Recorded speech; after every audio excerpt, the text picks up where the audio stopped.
ನಾವು ಈ ಸರಣಿಯಲ್ಲಿ ಏನು ಕಲಿತಾ ಇದ್ದೀವಿ ಅಂದರೆ ಲರ್ನಿಂಗ್ ಮತ್ತು ವೇದಿಕ್ ಕಾಲದಲ್ಲಿ ಹೇಗಿರ್ತಾ ಇತ್ತು, ಶಿಕ್ಷಣದ ವಿಧಿ ಏನು ಅಂತ ಕಲಿತಾ ಇದ್ದೀವಿ.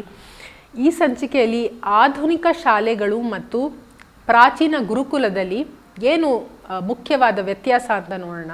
ಈಗಾಗಲೇ ನೋಡಿದ್ದೀವಿ, ಒಂದು ಆಸ್ಪೆಕ್ಟ್ ನೋಡಿದ್ದೀವಿ.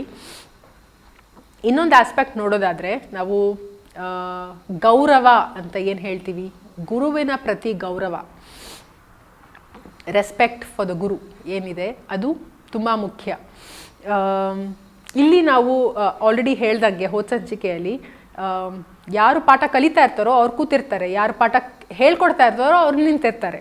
ಸೊ ಹಾಗಿರ್ಬೇಕಾದ್ರೆ ಮಕ್ಕಳಿಗೆ, ಈಗಿನ ಮಕ್ಕಳಿಗೆ ಶಾಲೆಯಲ್ಲಿ ಅವ್ರಿಗೆ ಅವರ ಟೀಚರ್ಸ್ ಮೇಲೆ ಹೆಚ್ಚು ಏನೂ ರೆಸ್ಪೆಕ್ಟ್ ಇಲ್ಲ, ಗೌರವ ಇಲ್ಲ. ಇದನ್ನು ನಾವು ಸರ್ವೇ ಸಾಮಾನ್ಯವಾಗಿ ಎಲ್ಲ ಕಡೆ ನೋಡ್ಬೋದು, ಎಲ್ಲ ಶಾಲೆಗಳಲ್ಲೂ ಇದನ್ನು ನಾವು ನೋಡ್ತೀವಿ. ಮಕ್ಕಳಿಗೆ ಯಾವುದೇ ಥರದ ಒಂದು ರೆಸ್ಪೆಕ್ಟ್ ಇಲ್ಲ. ಇದು ಒಂದು ತುಂಬ ದುಃಖಕರವಾದ ವಿಷಯ. ಆದರೆ ನಿಜವಾದ ಕಲಿಕೆ ಎಲ್ಲಾಗತ್ತೆ ಅಲ್ಲಿ ಆ ಶಿಷ್ಯನಿಗೆ ತನ್ನ ಗುರುವಿನ ಮೇಲೆ ಅಪಾರವಾದ ಗೌರವ ಇರ್ತಾ ಇತ್ತು. ಅಪಾರವಾದ ಗೌರವ ಇದ್ರೇ ಆ ಕಲಿಕೆ ಸಾಧ್ಯ. ಆ ಗೌರವ ಇಲ್ಲದೆ ಇದ್ದರೆ ಯಾವುದೇ ತರಹದ ಕಲಿಕೆ ಬರೋದಕ್ಕೆ ಸಾಧ್ಯನೇ ಇಲ್ಲ.